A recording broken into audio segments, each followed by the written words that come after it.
everyone, welcome back to this week's Friday Fireside Chats with Haley.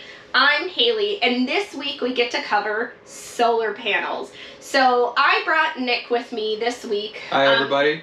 Nick, go ahead, introduce yourself, let them know what you do here. Well, my name is Nick Palmer. I am a mechanic here at Bullion RV. I've been doing it for about 7 months and get to talk with you guys about solar panels. Yeah, so if you like what you're seeing, like, subscribe, leave in the comments. Maybe there's a topic you guys want us to cover. Leave that in the comments. We'd love to hear it. We'd love to cover it. I will round up somebody from this building that can help answer those questions. But today we get to cover solar panels. I feel like solar is one of those big buzzwords that right now, especially in the RV industry, it's becoming more and more popular, and we're seeing more and more campers, RVs, motorhomes come with solar already on them. Yeah, absolutely. Solar is definitely going to be a big, game changer in the RV industry. It will allow you to have power wherever you want, anytime, anywhere. I kind of lost my train of thought there, but yeah, like I said, it's going to be a big game changer, and it's going to be definitely a revolutionary. Yeah, it's really great. So now there's a couple of things that with solar. So there is portable solar. I brought my notes just so everybody's like, what is she looking at? I'm looking at my notes because there's a lot to solar. So there are a lot of resources. I'm going to backtrack a minute. There are a lot of resources online. You can always go online, look up YouTube videos. There's information if you have a specific type of battery on your unit. You can look up that a lot of those battery companies will have information on solar, information on the batteries, information on all of this. So definitely utilize the internet, utilize YouTube. We just kind of wanted to give you just some basic overview information, being that this is now becoming more of a popular thing. Yeah, absolutely.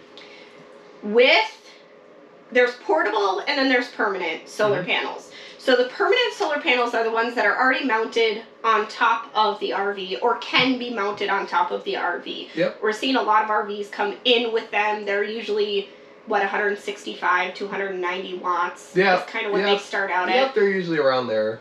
So the one that we're in now, we're in a Keystone Cougar fifth wheel, a smaller fifth wheel for our fireside chat this week. And this one comes with a 200 watt solar package. So and there's more that kind of comes with that. But now the portable ones, those are, sometimes they call them briefcase or suitcase solar panels. Yeah. And those are like a plug and play system, correct? Where a lot of the times they'll be pre-wired. There'll be an external, maybe go into that a little bit. Yeah, so there will be connections outside of your RV. So there'll be a little cylinder kind of output kind of deal thing. What that is that you can hook up your solar panel that you have with you, portable or stationary, whatever you want. You can hook it up to there, and it'll charge your RV from that little port, and you can have power from there. Yeah, and some of the pros to having the portable ones are that if you're maybe parked into a campsite with shade or other such things, you can move it around. Yeah, so that's really key. And then the pros to having the permanent on the top is then you don't really have to mess with it. Yeah, you don't have to. It's already there. Yeah. So that's a good thing. Okay, so another question that a lot of people will ask, especially us as salespeople, they'll ask, well, how much solar am I really going to need to run my camper? Yeah. And that's kind of a loaded question, isn't it? Yeah, it is. A lot of people have been asking that recently, and a good source is GoRVing.com. We can put in the link in the description. That will be a good place to go to. You go through the tips and instructions on the website, and you scroll down. I think if you scroll down a little bit, it? Yep. Then you should be able to see that link in the website. Yeah, it kind of breaks it down too because there is some math involved. So if you're like me and math is maybe not the best not your friend, grab your friend that loves math and bring them with, because you calculate the wattage that you use in your RV. So if you're using, I think on the website it explains like a rice cooker, and that has so many watts, and then if you use it for an hour, that equals so much, and then based on that, then you know the wattage that you need for your camping trip, and then that translates into calculating the number of solar panels you need based on the wattage on your solar panel. It's loaded. We're not going to get into that. It's a process to figure that out.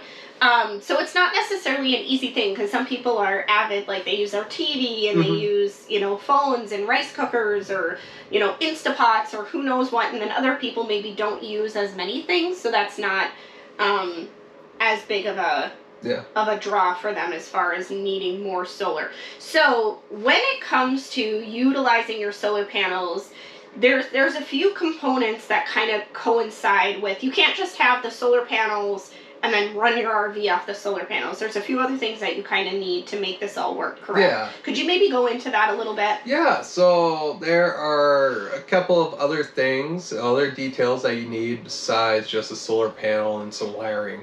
You need a solar controller, inverter, batteries, of course, obviously your solar panel, and you got a couple of other things. I'm sorry, I blanked out on a couple of other things, but there are some more details and stuff into the solar panel area. Right. So you have solar on top. So like this unit has 200 watts of solar, and the solar panel will always trickle charge into the battery. As long as it's already wired. So usually when they come with solar on them, they come wired. It would be very silly if they didn't. So that trickle charges into your battery. Now you run your RV off of your battery if you're not plugged into shore power. Now batteries, they can go, you can have lead-based batteries, which is what everybody's kind of used to or typical. We use them in cars. And now the lithium-ion batteries are starting to become more popular. Yeah, they are. So maybe, can you explain why some people really like to go that lithium battery option versus the lead battery? Yeah, absolutely. So first of all, lithium-ion batteries are rechargeable. They can continuously empty, recharge on an unlimited amount until all your battery cells die out. As for lead, they're heavy, they weigh a lot, and they're just, they're not as, simple, I would say. I mean, they're not as nice to have as a lithium-ion battery. Now, is it true that lithium tends to have more storage capacity than a lead-based battery? Yes, exactly, Lithium-ion batteries do tend to store a little bit more, not a little bit more, but definitely more than a lead battery. So for the space that the battery takes up, because everybody knows that space is a hot commodity in an RV, so when you're utilizing that space, you have more power in a littler amount of space with a lithium battery than you do with a lead-based battery. So you've got the solar on top, and then you've got your battery. Solar is trickle charging into that battery. Now, if you want to utilize your outlets or like your 12-volt refrigerator or something to that, I guess the refrigerator's over here on this one. I referenced that way. It's not. It's over here. I'm in a lot of RVs all day long. So, okay, so you want to power that 12-volt refrigerator. Now, in order to do any of that with your solar into the battery and not just off of the battery, you have to have an inverter, correct? Is that how I'm like, there's a lot to this and it's kind of technical, so that's why I have Nick here to help explain this. So you have to have that inverter to help invert it from 12 volt to 110. Okay, so if you have, so maybe I'll backtrack on this then. If you have a 12-volt refrigerator, that's going to run off your battery no matter what. Yeah, absolutely. Okay. And then your battery is getting trickle charge from the solar, which is a good thing. But if you have a 110 outlet that you need for like a CPAP machine, charge your phone, or maybe you have a residential fridge that's off of a 110. You'll need an inverter for that. You'll need an inverter for that. So sometimes campers will come then inverter prepped. So what does that mean exactly? So that means like they have all the mounting ready for your inverter plates and all your holes, access to wiring and all that. So basically, you just need to do some wiring and stuff, and yeah. And So if somebody were to buy an inverter, you guys, it's an easier process to install the inverter if it's already inverter prepped. Yep. Which means, and I mean, you guys like to have the work and like to get paid for the labor, but for the customer, that's a lot less labor charges. Probably don't want to deal with all that, extra tedious wiring and setting up.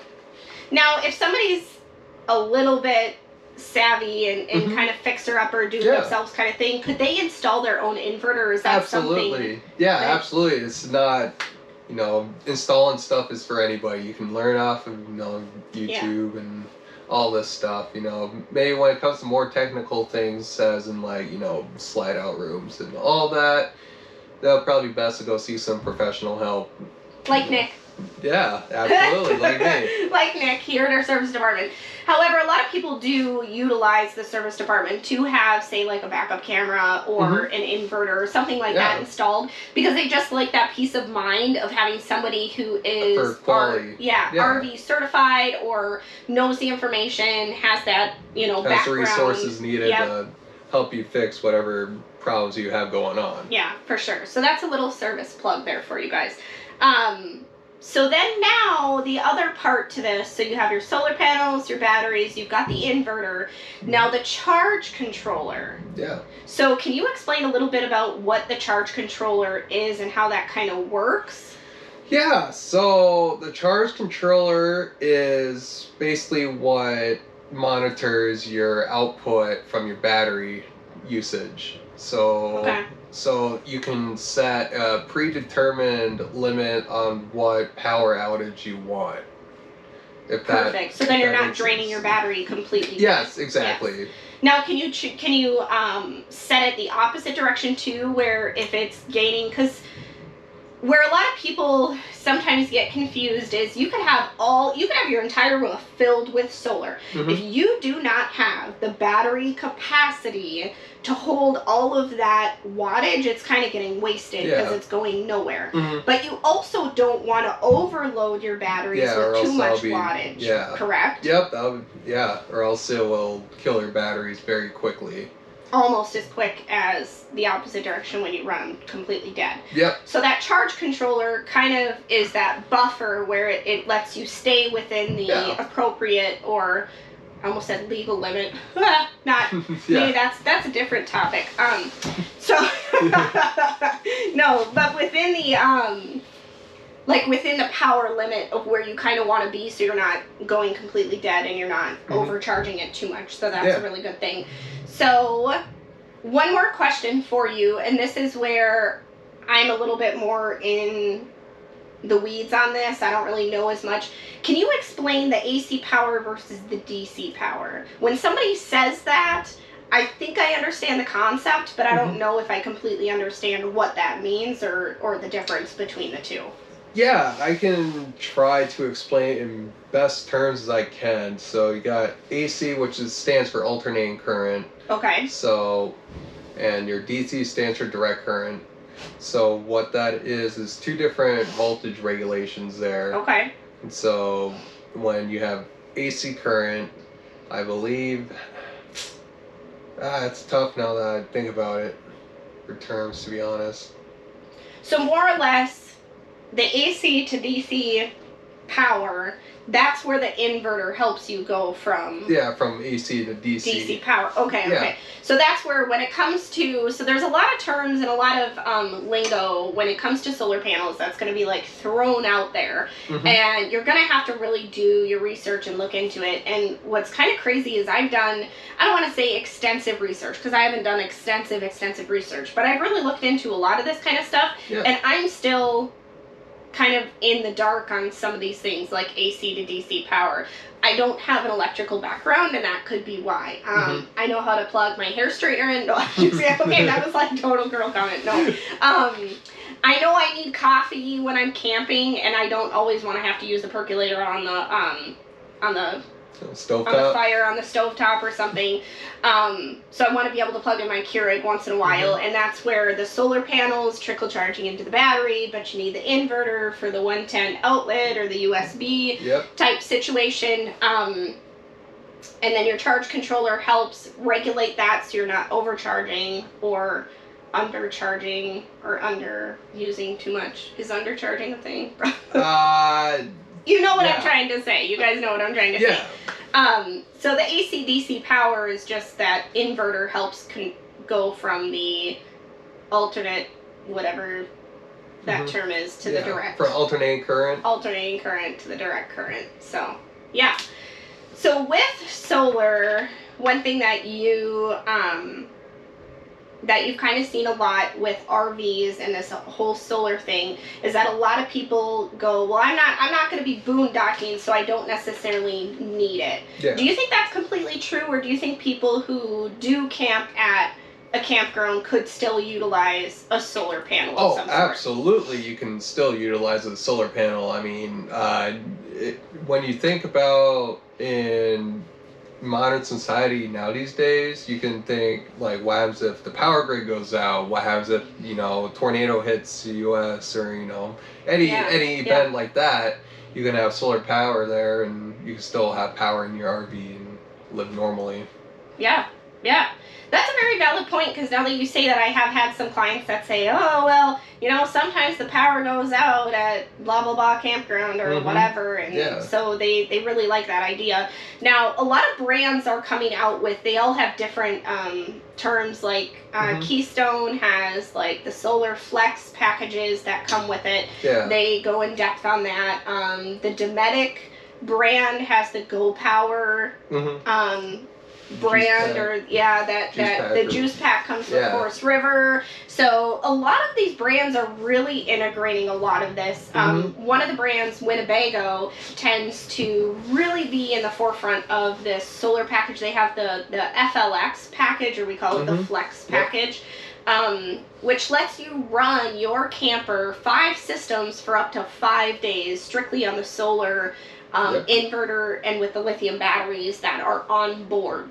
So those are really, we actually have some family friends of ours, super great family. They're a family of 5, and they have a Winnebago FLX camper strictly because they do go into a lot of state parks or different campgrounds that don't have shore power, don't have the amenities that some of the other, like a KOA or something like that has. But they really like the idea of being able to kind of go boondocking on their own. That is pretty neat. I wouldn't mind boondocking, to be honest. That would be pretty cool. That would be really cool, because then you're kind of away from everybody. But then if you go to a KOA, you have all the amenities. But what happens if the KOA loses power? Yeah, there you go. Then you have your solar. Yeah. Your solar. Do your research. Yeah.